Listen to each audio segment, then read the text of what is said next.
Mother's Day is this Sunday. And what better way to say I love you, Mom, than with fresh flowers. That's right. And joining us now to show us how to create the perfect arrangement is Floral Design Manager at UrbanStems, Justin Leovano. Welcome. Hi, thank you so much for having me. Yes. Can I just say, happy early Mother's Day. Oh I would love to give you some flowers. Wow, look at those. Oh. Can't top that. This is gorgeous. I'm Thank so you glad so you much. enjoy.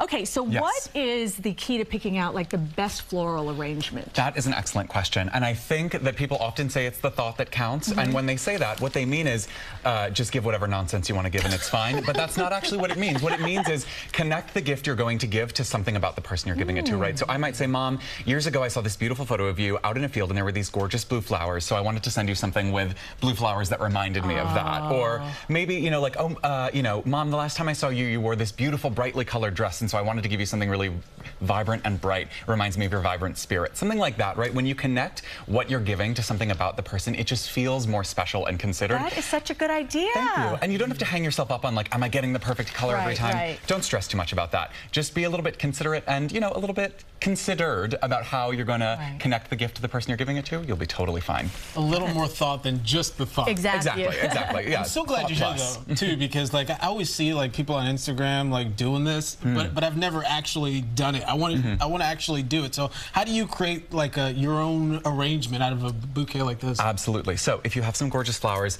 I would say the most powerful way to transform your flowers, there are two. One is to trim them, and the other is to be patient. I'll explain what I mean. Often folks get flowers, beautiful flowers, and they leave them way too long for the vase. So you'll have flowers like hanging out all askew. There's like empty space between them. Bringing those flowers in shorter and tighter will generally create a much fuller and more beautiful display. If you have an arrangement and you're like, this is looking a little funny to me, it could probably be shortened about an inch, maybe 2 or 3, and you'll feel good. The second thing I said is patience, and these tulips are a perfect example, right? These are looking a little bendy right now, and that's fine. It's very normal for them, but they're going to move. They're going to get very Dutch master and start moving around with the light and with the water. So over the next few days, these will grow about 9 inches in this vase. Oh my goodness. And they're going to continue to kind of move and stand up. So that's the other part, right? Is like you arrange your flowers and then you be patient with them and watch them do what they're going to do, right? The transformative power of flowers is something that's so special. So trim your stems to the right height, and even as your tulips, you know, grow, trim them too. And then sit back and enjoy. Watch things transform. Watch lilies open or tulips bloom.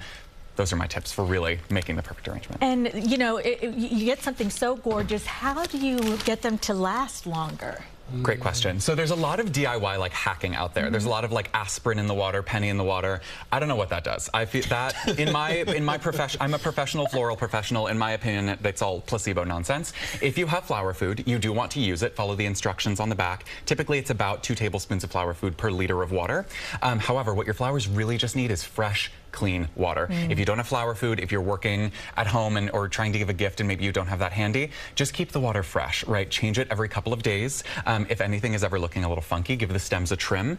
A flower stem is basically a big straw pulling water up to the flower. So when you give that cut, every time you change the water, you trim about 1/4 of an inch off the bottom of the stem. You're reopening that straw, letting the flower pull more water up to its bloom. It's going to make them last much longer. If you change the water every other day and you trim the stems when you do, you can get a bouquet of roses, for example, to last 12 days, 14 days. That's insane. The other pro tips are cool temps. A lot of people think flowers need sun to bloom. They don't. They want to be away from sunlight, away from heat. That encourages bacteria to grow in the water, which isn't good for anybody. And then the other thing is keep them away from any ripening produce. If you've got like fruit on the counter, if you have, you know, bananas out or whatever, they release ethylene gas, which just like it ages produce, ages flowers. So keep them maybe in your bedroom, the powder room, you know, somewhere away from the produce. But those will keep those tips will keep your flowers looking good. Write all this stuff. We'll connect afterwards. I'll give you my email. We can check in anytime. And you've done an amazing job with this, by the way. Thank you so much. But is there like a go-to flower you would say that needs to be in every arrangement? I wouldn't say that there's a flower that needs to be in every arrangement. I'm all about free expression. But if you were saying, Justin, I want you to tell me what flower you want in every arrangement, I have 2 answers. One is ranunculus, which are these pink beauties in here. Just because I think they have like a very, exactly. They have a very kind of romantic, soft shape. They're very pillowy looking. And they come in a wide variety of colors. I just think they're gorgeous. You're talking about this little guy. Exactly, this beauty right here. And they're sort of dotted throughout this arrangement as well. If you're asking for my personal taste, I want lilac in every arrangement because I appreciate fragrance. And the smell of lilac to me is just like the most magical thing on earth. So if Justin had to choose lilac, but broadly speaking, I think ranunculus are very well used in a lot of different kinds of arrangements. Justin, you need to get your own show. That's you so sweet. are Thank you. hilarious. Bravo, that was Such awesome. good I mean, would you have advice. me back sometime? Yeah, of course. Thank you so much for My being pleasure. here. My And absolute I pleasure. learned so much much too. Yeah. Oh my gosh, let's trim those stems. Trim those stems. Trim those All right, stems. we'll be right back.